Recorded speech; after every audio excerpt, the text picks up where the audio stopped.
Aziz Sancar was born in Turkey in a small town called Savur in 1946, same year as this previous speaker. He moved to the United States after having been a medical doctor in Turkey.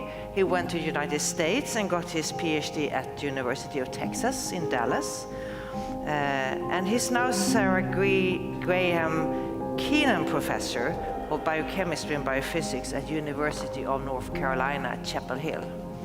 Welcome to the stage, Professor Sancar.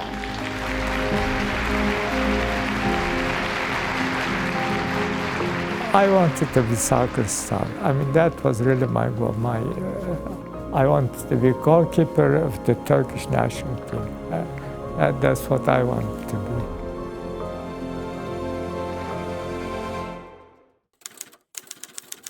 As I mentioned, this journey all started with our first degree in 1972. At that time, we did not have a hooding ceremony.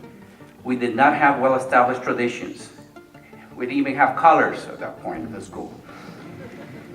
At that time, our first doctoral recipient, Dr. Jose Longoria Trevino, simply accepted a diploma from one of our administrators. Today, we have been granted an opportunity to correct that. And we're pleased to have Dr. Longoria Trevino, our very first doctoral student, graduate here with us.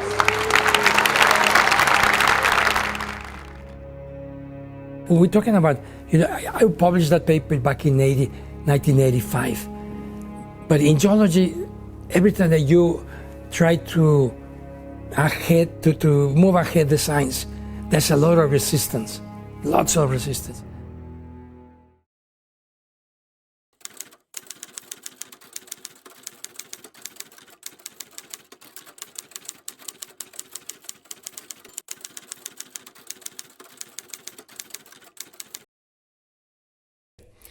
So today it's my privilege to introduce the distinguished speaker for today's doctoral hooding ceremony, Dr. Allie Kennedy Thurmond. Dr. Thurmond is a respected leader in the energy industry with over 25 years of experience. She earned her BS, MS, and PhD degrees here at UT Dallas in geoscience. Today she brings a wealth of knowledge from a remarkable career to date. If you ask the people, okay, who owns the decisions? And you ask them to raise your hand, it's a lot less diversity in those hands. So I think if we really want to see all the amazing things that the diverse brains and knowledge, women, different ethnicities, diversity of thought, bring to the production of knowledge, you have to unlock how that knowledge is being transmitted to the world. So who are the decision makers? Who makes those decisions? Who makes that call? And a lot of times that's not a diverse group of people.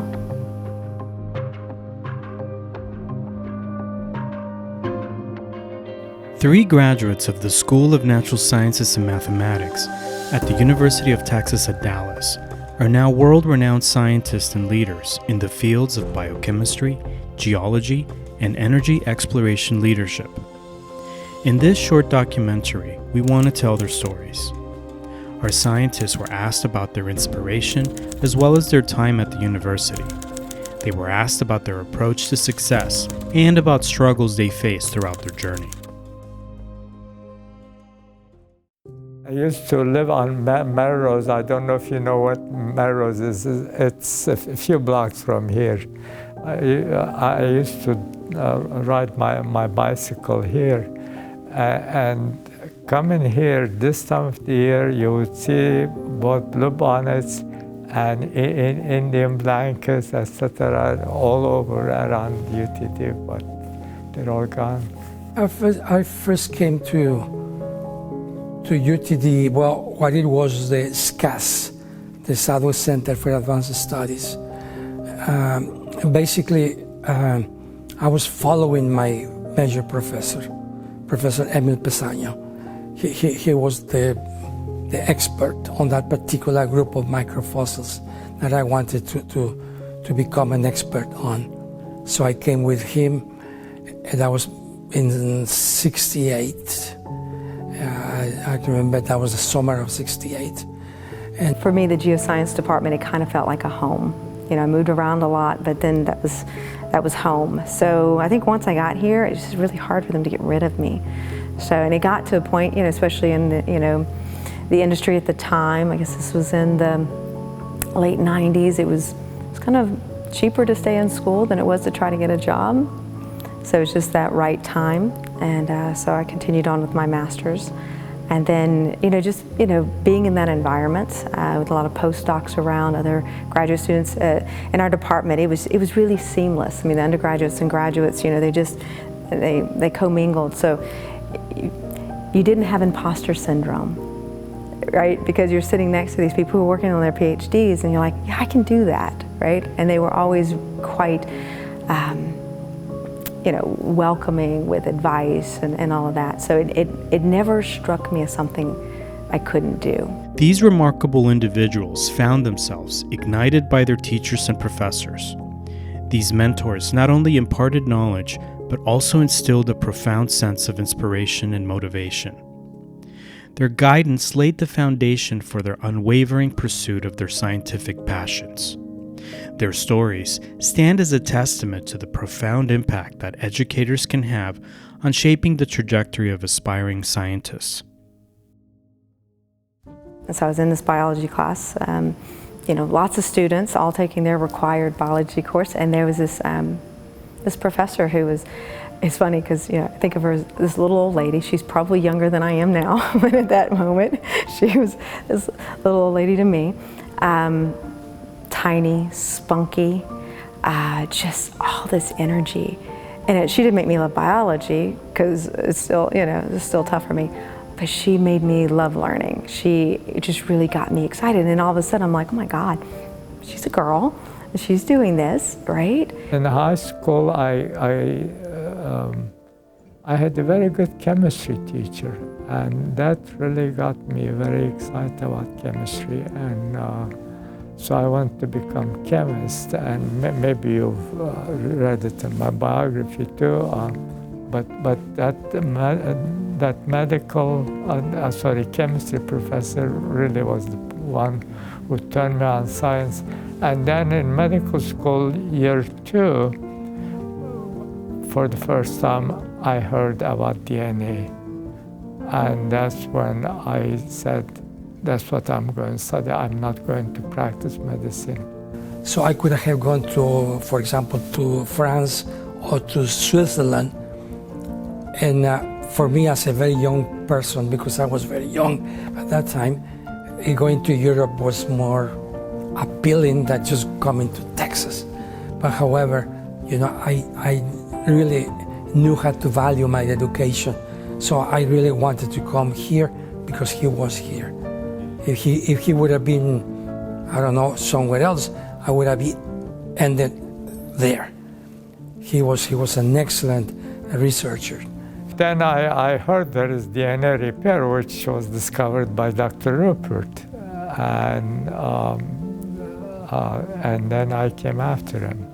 But the DNA is not stable. It can be damaged and it can be repaired. That was Dr. Rupert's discovery. And that was the message I tried to give to the Swedes. So I went and talked to her, and she took the time, and she talked to me, and she started to pull out of me, and it's pulled out meteorology as an interest. And she's like, well, go do it. And I said, okay, well, where do I go do that? And it turns out there aren't any meteorology programs, or at least not then, I don't know about now, in this area. And I needed to stay in this area for some family reasons. So she says, what about geoscience?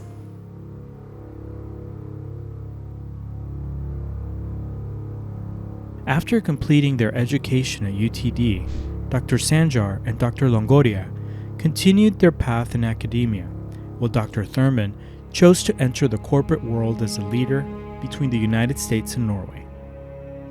We asked them if they have faced any challenges, and to our surprise, 30 years ago, a woman wearing hijab, meaning a head cover, could not go enter a university building, could not go into an official building.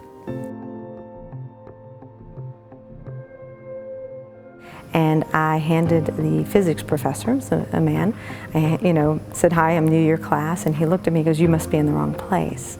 And I said, "No, I don't think so," and I handed him my schedule. And he looks at the schedule and he goes, and he says, "Okay, you see those two boys over there?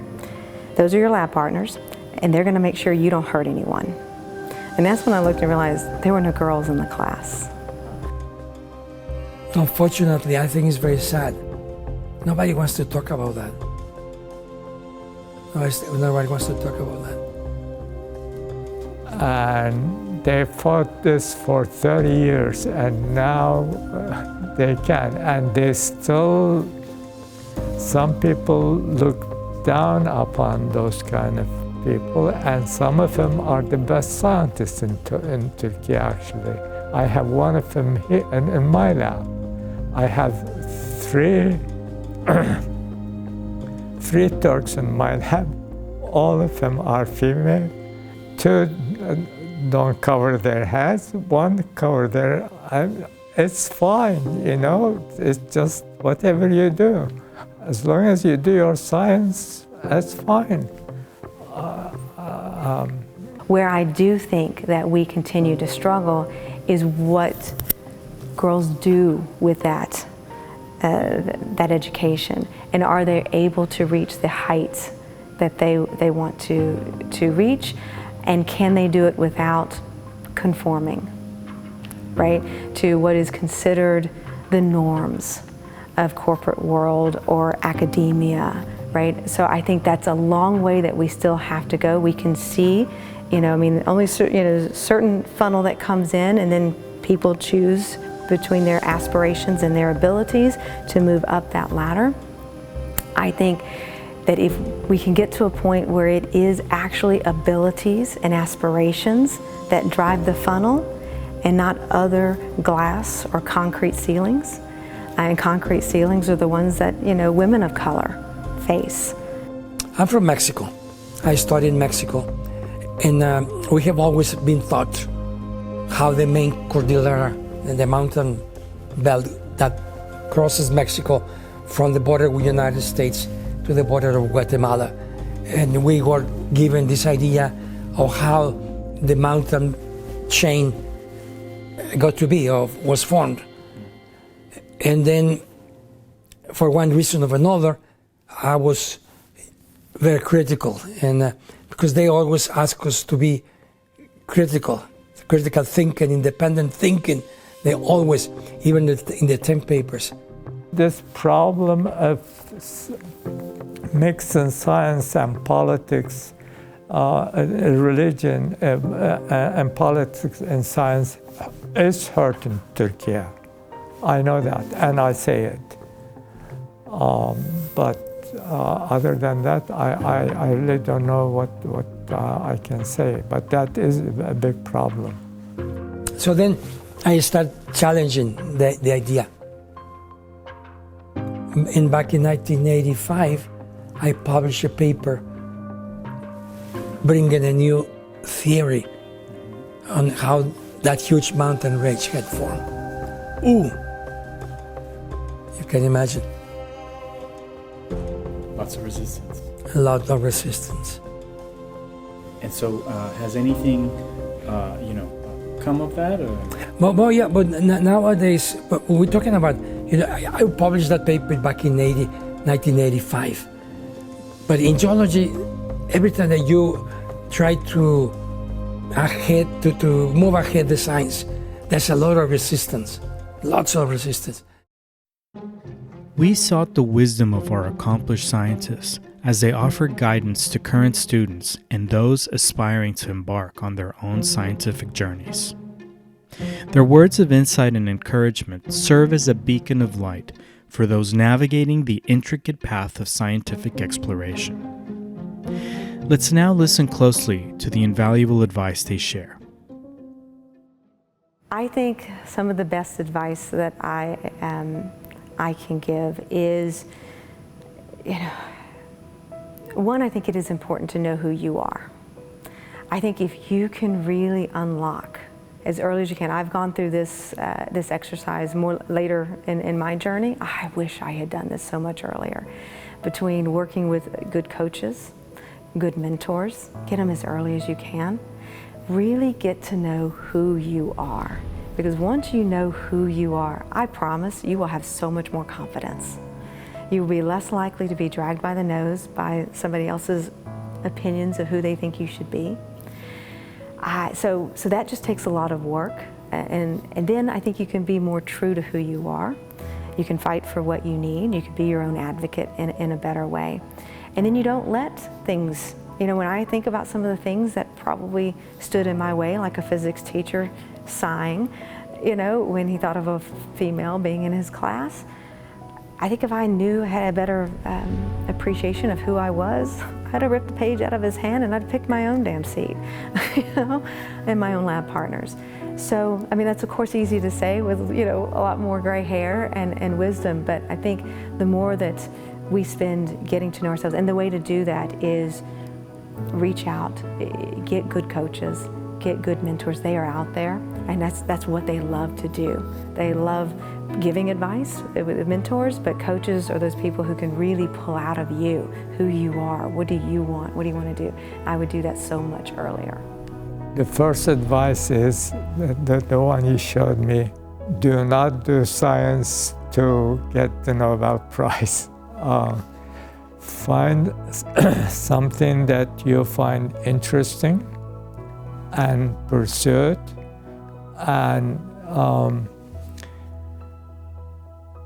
and focus and work hard. Science also is not done in vacuum. You need to know what is going on around you. You need to go, you know, what is happening, not just in your field, in general, in related field, in technology. You have to know what's happening. I tell my students, I follow these scientific journals and I know what day of the week they come out. I say, read them, at least go through the content every week. My first suggestion or advice is broaden your horizons. Don't go tunnel vision, because tunnel vision will take you nowhere. You know, even when I was a professor here, because I became a professor of the geosciences program here at UTD for 15 years, I always educate my students to do, my PhD students, to do multidisciplinary studies. Don't do just on this little rock, or put it in the right context. And at that time, we were using the concept of holistic to see the unit. Whatever you're doing here has an impact somewhere else in the world, because that's geology. My breakthrough that really eventually got me the Nobel Prize was cloning a gene here at UTD. And the reason was, again, I was like that here. I knew when nature was coming, when science was coming, when PNAS was coming to the library, I would go through them. And so I see paper, they're talking about gene cloning. And so, wow. And I was struggling to purify this enzyme, photolyase, and I said, I can use gene cloning to get this enzyme. And I went to my professor, Dr. Rupert. I said, that's what I want to do. I got, may his soul rest in peace. He was my hero. He was very open-minded. He said, sure, go ahead. And so I cloned the gene, and it turned out it was the first time anyone east of the Rockies that was cloning a gene. It was always all done at Stanford. It was, And as soon as I learned it, I jumped on it, I cloned it, and then I could clone genes, and from there I took off. And that tells you the importance of knowing what's going on in the overall scientific world. I wasn't working on DNA, I was working on protein, etc. But when I saw that, I could make the connection. And I think it's important to be aware of the science, of the technology that is going on around you, and work very hard. I used to work 18 hours. I used to sleep in the lab many days, and so there is no shortcuts.